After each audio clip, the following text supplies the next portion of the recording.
Is the holiday rush making you manic? And are porch pirates taking everything you ordered online as soon as it arrives? And does the hecticness of the holidays make you want to end it all forever? Wait a minute, don't do anything rash yet. Essay here, and when I'm not on the computer, sounding like a complete doofus, I'm also a published author, and I got a deal for you. Sit down and relax with Glitch, a precarious duo, and its sequel, Glitch, The Future is Unwritten. This American book series combines literary fiction and crime thriller to keep you entertained for hours. And it's on sale now, not 10, not 20, but 50% off. It's available on Kindle and paperback. The links are below in description. And unlike other Christmas gifts, you don't have to worry about porch pilots stealing it off your device. And you can order it as soon as you put your Christmas cookies in the oven. But don't take too long because the sale's only good for the end of the year. And I'm not some one-hit wonder. I have other books coming down the pike. So if nothing unexpected happens to me, I command that you shoot me now.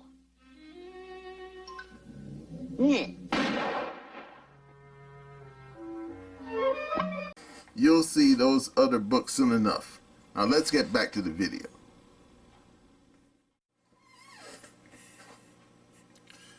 Hello again. Essay here.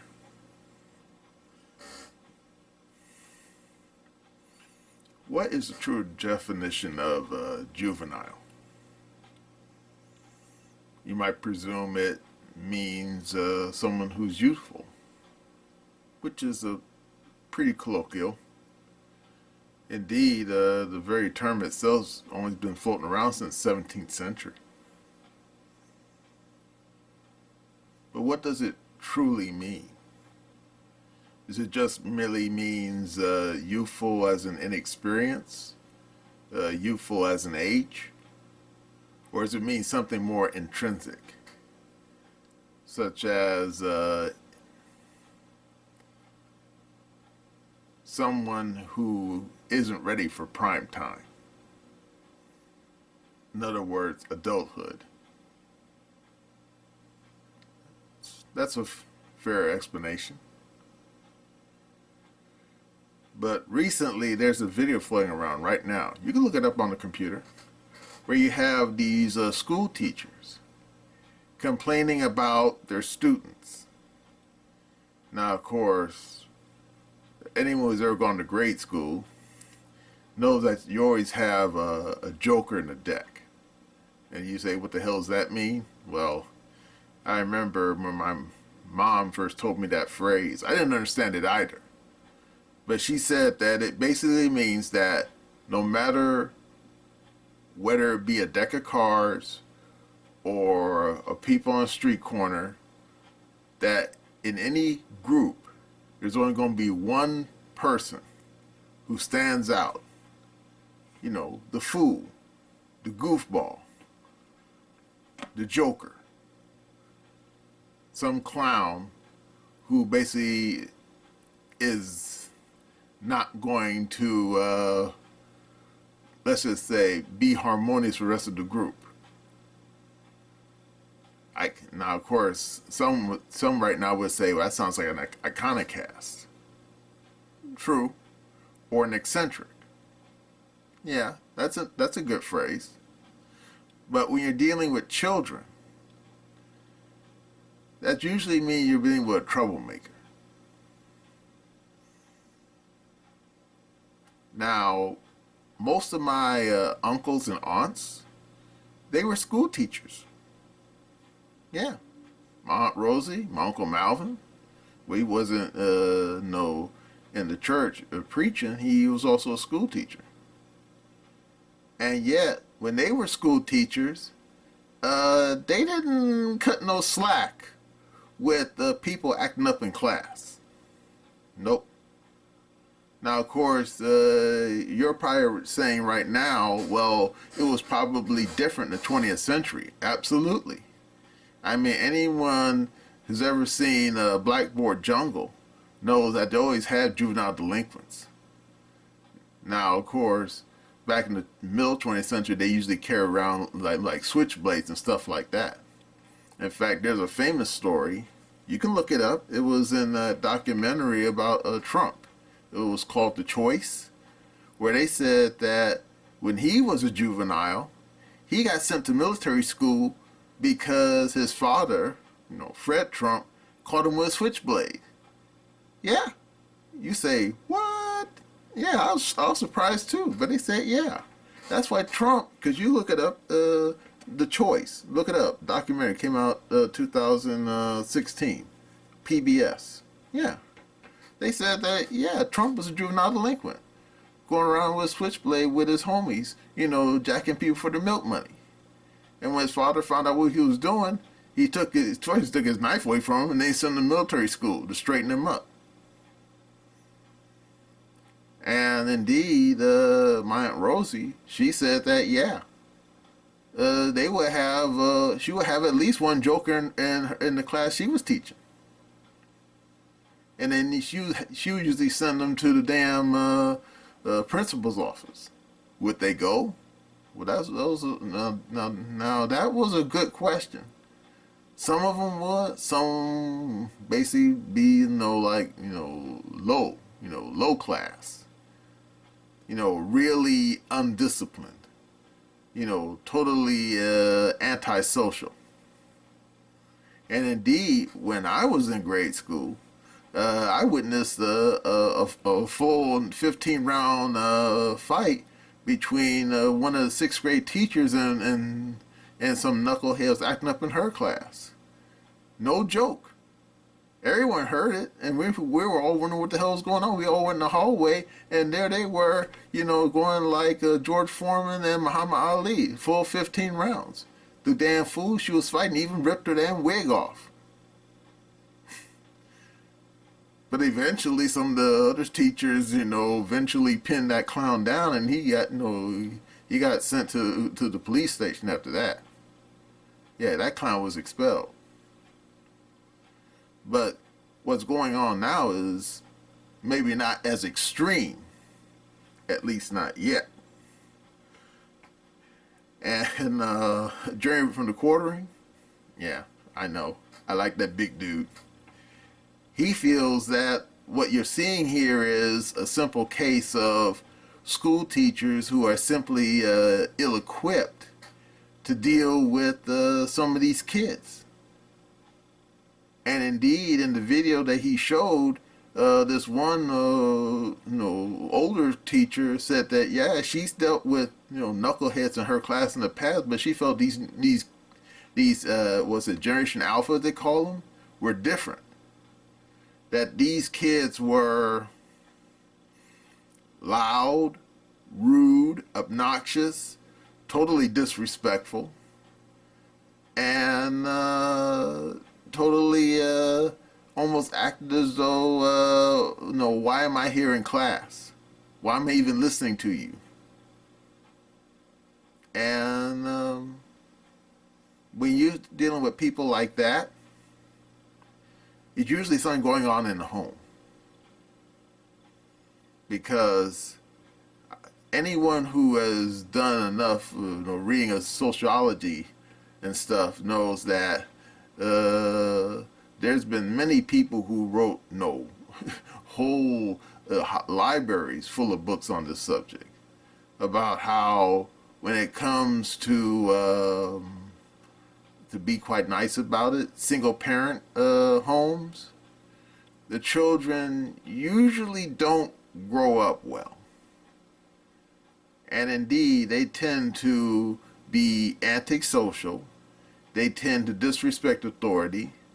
And in many cases, at least in my neighborhood, they would eventually either join a gang and end up locked up, in the real jail, if they don't get locked up in juvenile hall, or if they're female, they end up coming home pregnant after their first date, like if they're still like in junior high.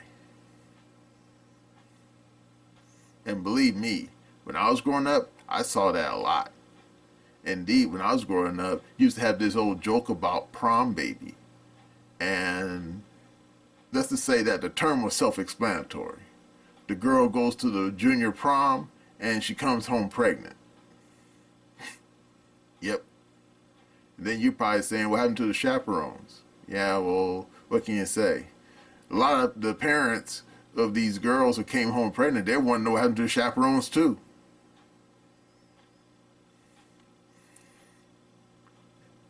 But as for what's going on now,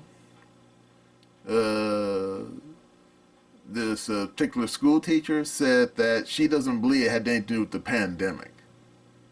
And I'm thinking, yeah, well, there's been some scuttlebutt about how because a lot of kids were not allowed to go to school properly, or if they did go to school, they were wearing that stupid face diaper. Not that it was really helping anyway. And that when it came to really young little kids, kindergartners and whatnot, in many cases, unable to visualize someone's face and only just see the part of their face, somehow allegedly made them unable to distinguish faces or distinguish people's expressions. And I'm thinking, well, yeah, I guess you could probably make that assumption as one small problem. These kids didn't stay in school all their lives. Eventually they went home. And I would find it very disturbing if some of these children went home and their parents and their siblings walked around with masks on in the house. I mean, I find that very disturbing. Like, weird. But then again, there was a lot of people acting weird during the pandemic, and I'm not really going to get into that at all. So what's going on with these Generation Alpha kids? I think it's something more fundamental. I think it's just basically the parents are not raising these kids right. Because how many times you heard, okay, maybe you haven't heard, but I remember hearing when I was growing up, that you had like so-called latchkey kids. Kids that basically had to raise themselves because there was no parent in the house. And when I mean no parent in the house, I mean the parent was not even there most of the time. In other words, the kid would go to school, and then they would come home, usually on 3 o'clock or 4 o'clock, they ain't mess around the street. And the parent's not home because the parent's out working. Yeah. And therefore, they usually had to, take care of themselves until their parents showed up. Usually, if they had, worked a full 8 hours, parents probably don't get home until 6, unless, of course, they're taking public transportation. I mean, they're probably not getting home until 7. Yeah. And when I was growing up, I knew a couple of kids like that who were latchkey kids. I'm not going to name any names. I don't want to embarrass them, but yeah. And then, of course, there was those rare occasions where the parent was technically home, but they weren't raising the kid. Indeed, Adam Carolla, that goofy guy. Yeah, in one of his autobiography, he wrote about how when he was growing up, he didn't come from a wealthy family. He came from a poor family, and that he raised himself because his mother was on public assistance, and she was just basically sitting at home watching TV all day, wasn't really doing anything, and therefore he had to raise himself. And he said that long before he got into the entertainment industry, he used to do all kinds of work, including he used to work in construction. And he only ended up in the entertainment industry by accident. When someone suggested that, he go to a comedy club and get up on stage, during improv. And he was a natural. And there you go. And indeed, like I said, history's been full of juvenile delinquents, people acting a fool, people acting up, people acting like a clown. Yeah. And therefore, you say, so why these school teachers complain about these kids? I think, like I said, it's a combination of two things. A, you have kids who are not being raised right. Because, for example, my younger brother, now my mother and father were there, and they made sure all of us were, not hanging out in the street and acting fool and acting dumb. But in the case of my younger brother, let's just say that he didn't listen to my parents. He would go out and hang out on the street with the fools, and unfortunately, he started acting a lot like them as well, getting in trouble and smoking dope and doing other dumb shit, getting into fights. Yeah. Parents tried to help him, but he didn't want to be helped, especially when he started getting involved in drugs, which I'm not going to get into the hard details about that. But yeah, he turned to a lost cause. And indeed, there were other kinfolk who were raised by a single parent, and they didn't turn out right at all. Nope, did not.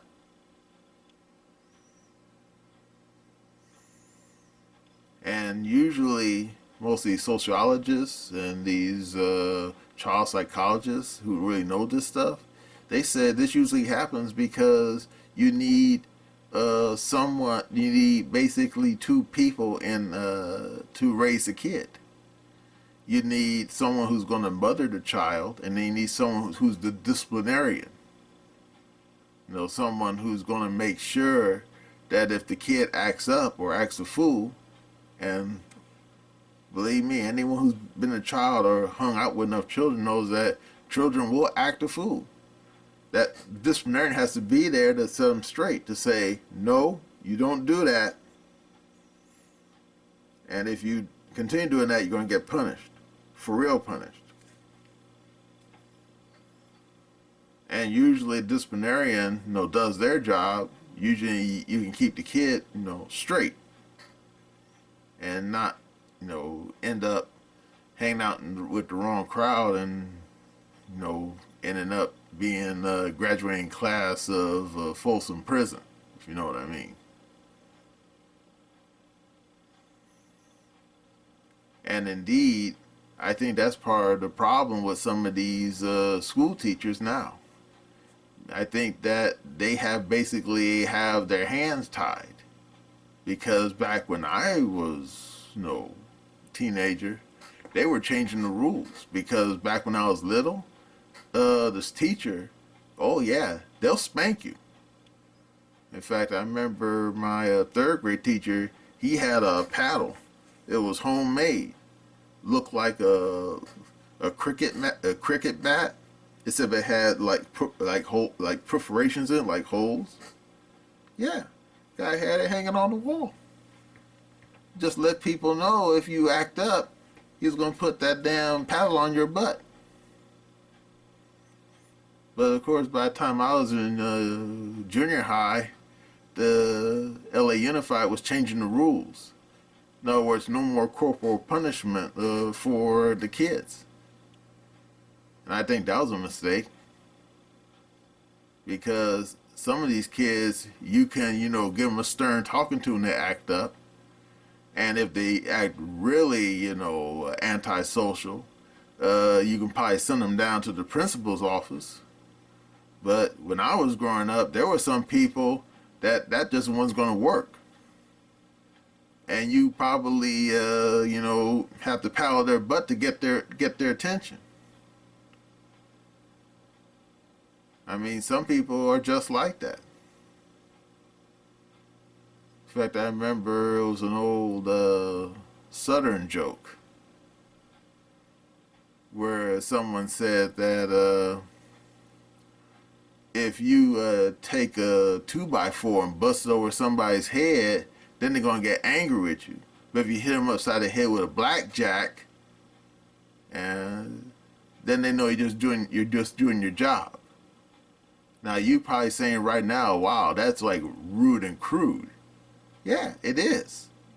Then again, that was from the old South, like 100 years ago. And in a way, you could say that's the way it was with, disciplining unruly children. That sometimes the only punishment they understood was corporal punishment, to let them know that you only go just so far before you get your just desserts. And I'm thinking, yeah.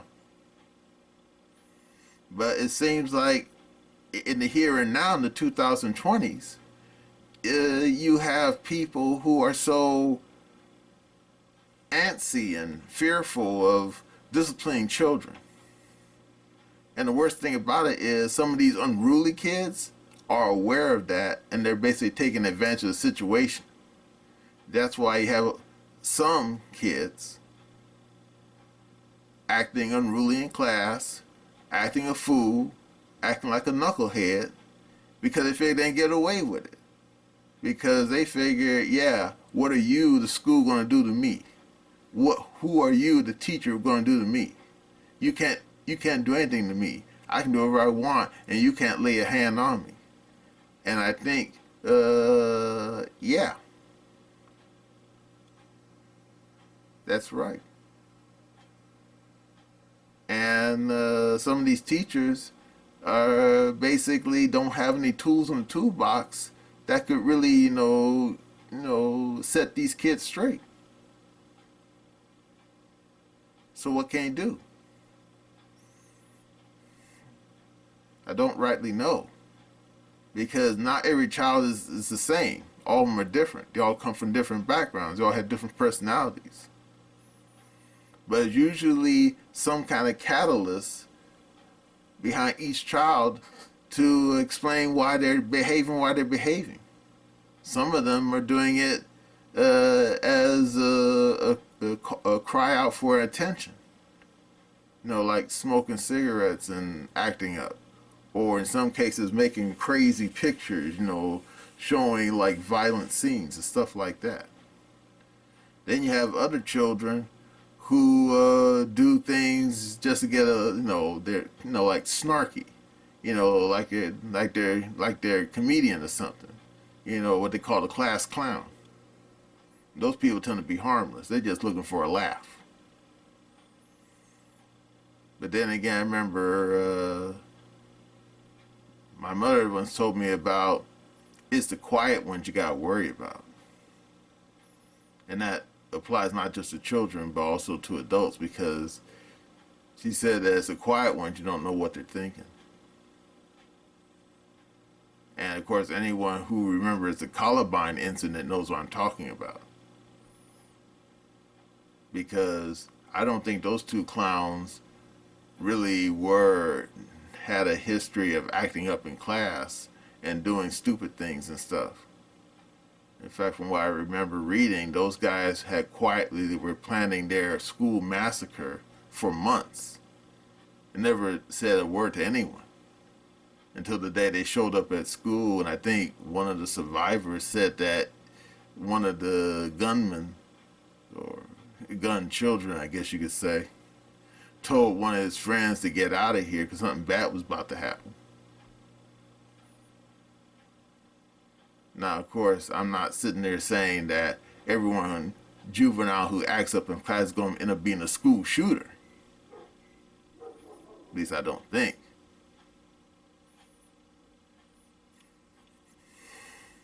But it is something to keep an eye out for.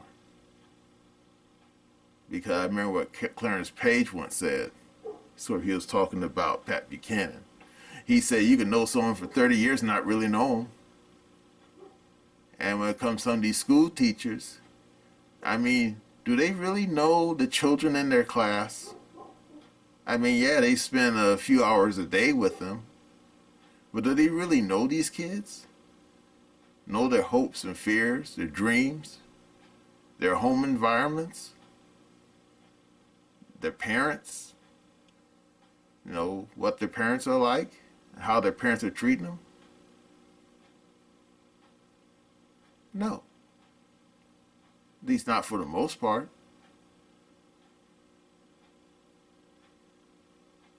I guess that's why they used to have PTA meetings, you know, parent-teacher conferences. That way the teachers would get to know the parents and therefore have, you know, their use of phrase, a wholesome influence on the child.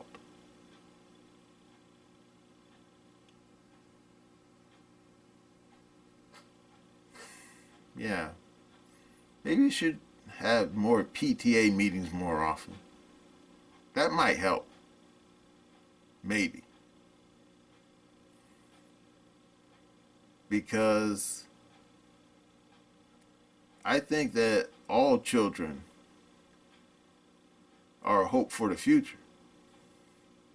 Indeed, no one can say that a child is disposable, that a child can make a mistake, you know, acting up in class or doing something outrageous, not going to the classroom shooting the place up. No, something like a little less horrific. You know, like maybe setting fire. You know, setting fire in a trash can or something. I mean, that child, you ain't just gonna flush down the toilet and let it and hand over to the justice system. That child can't be helped. That child is not disposable. So what can you say to these teachers who are complaining about some of these disrespectful children? Well, for the ones who are not, the children are not truly violent, no, truly volatile, and are not suffering from a severe mental illness, because they do have some of those, you know. Yeah, no joke. In fact, I remember they had an article in the Los Angeles Times about 5 years ago about some kid who wasn't even 10 years old, and she was diagnosed with paranoid schizophrenic and was deemed a danger to herself and her parents. But I'm not going to get into that. I mean, that story was a rarity. But yeah, I think that some of these teachers nowadays, they need to reach out to the parents to find out what's going on in the home. Now, of course, that could mean you're gonna have to spend. That means for as far as teachers go, they're going to spend a little extra work. But I guess some of these teachers don't understand is being a teacher is work, because your job is teaching little kids, teaching them to be adults. Now, of course, you probably say, isn't that the job of the parent? Yeah. But in modern society, the parent can't be there 24/7, 8 days a week. Sometimes the child has to go to school. It's just the way the society is structured. Therefore, some of these school teachers need to reach out to the parents. And if the parents truly care about their kids, then maybe you can work something out. Now, if the child comes from a disaffected home life, then I guess that's when social services has to step in. Yeah. That's usually when it does happen.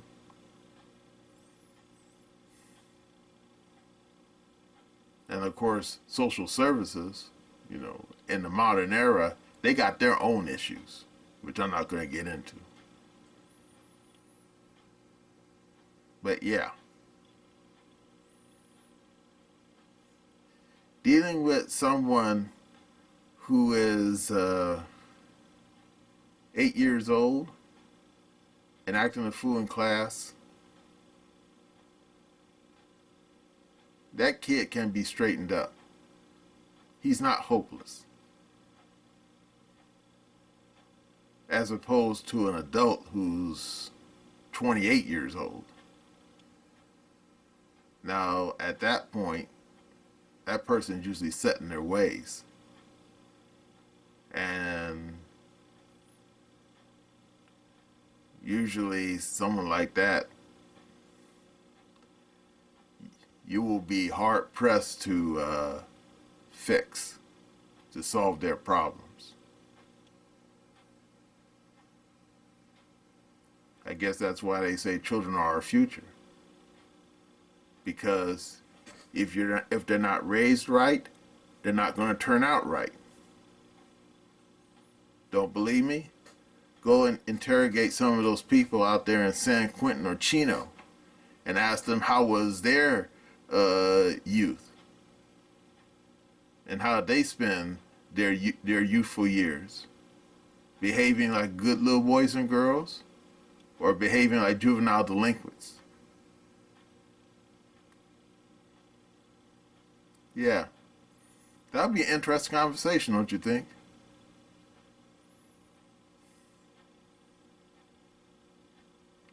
So these people, these school teachers, they need to step up their game and stop whining so much about how disrespectful these kids are. Because these school teachers have to remember, they are supposed to be the adult in the room. Maybe they should start acting like it for once. Because you're supposed to be in charge of your class, not the little rugrat. You, the teacher, you're the adult, you're supposed to be in charge.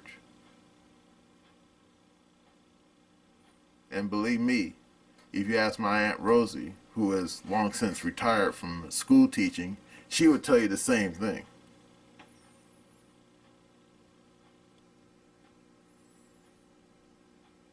Well, that's all I have to say about unruly kids in class. And that's my opinion.